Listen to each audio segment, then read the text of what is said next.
Good morning, everyone. Welcome back to English Uplift. My name is Dr. Dung Tong, and hello. And we got a bit of sunlight today. Beautiful morning. England in England it is springtime, but the weather is still very cold. Yesterday was 2 degrees, and we had some hailstones a couple of days as well. So I'm so pleased to be sitting in the sun today and talk to you about speaking part three IELTS. Now, I have a lot of students asking me, how can I be better prepared for the part three in IELTS speaking? As you may have known that you don't have time to prepare in advance, just like in part two speaking, and the questions are hidden. Basically, you have to listen carefully to the examiner and answer the question instantly, just like an interview. And the most of the questions are quite abstract, which means harder to handle, and this is really nerve-wracking situation for a lot of students when they are sitting down doing the speaking test. So here you go. I got some tips for you. We can be better prepared for the part three of the IELTS speaking if we kind of anticipate the type question in advance. Just like in any other skill, reading, writing, listening, if we kind of understand the type of questions they're going to ask you to do in the test, you can definitely perform better. So I have, from my own experience, I have summarized the main 5 types of question in part three. So here they are. Number one, they always ask about future. So for example, if the part two question is about something you bought in a small market, in an outdoor market, uh, describe what it is, how did you feel about it, stuff like that, blah, in part two.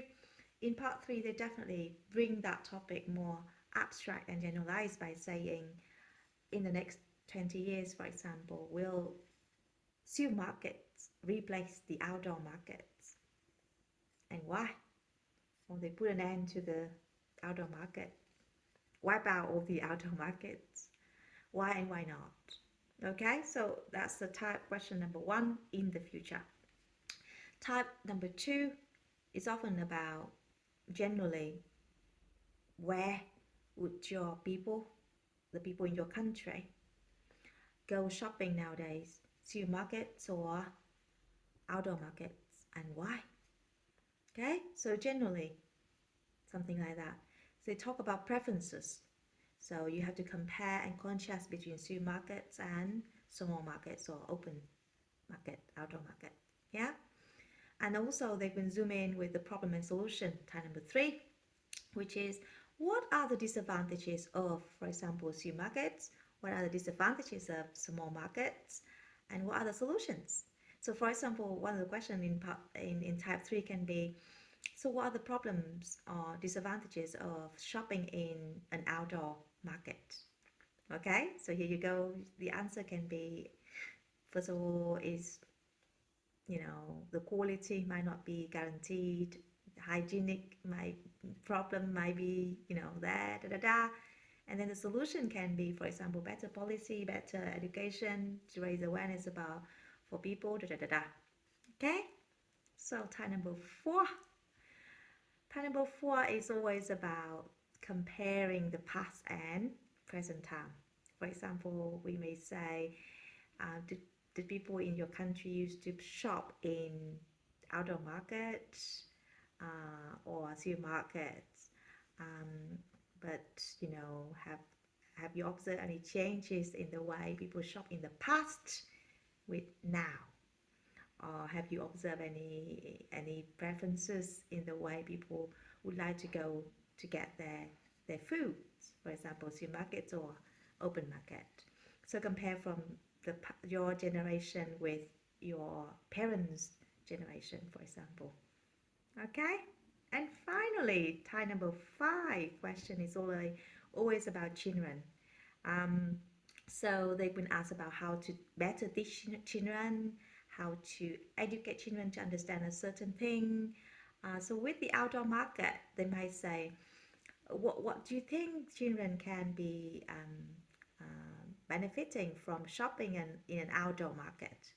what can be the benefits for children to go shopping in an outdoor market. So you can think about maybe it's better for communication skill for them, because this is a rare chance for the children to go out there and talk to the farmers behind all the producers that they are doing. For example, the farmers who actually was growing those crops now selling directly to you, and that child can have a chance to ask such farmer about how can look after their crops and stuff like that. And it's beautiful because that will teach children a lot about life, science there, and it's about personal communication. It's all about communication skill as well. So it's a lot to talk about. And remember, part three might be scary, but the type question generally can be categorized in five that I have just mentioned, and you can be better prepared whatever the topic can be, the types of question out there, so you can be mentally prepared for them. Each question you should handle for 1 minute, and then that would take up to 5 minutes of the whole part three speaking. All right, everyone, so good luck with your IELTS preparation. I hope I have helped you today with the speaking part three. I will see you in future videos. Bye for now.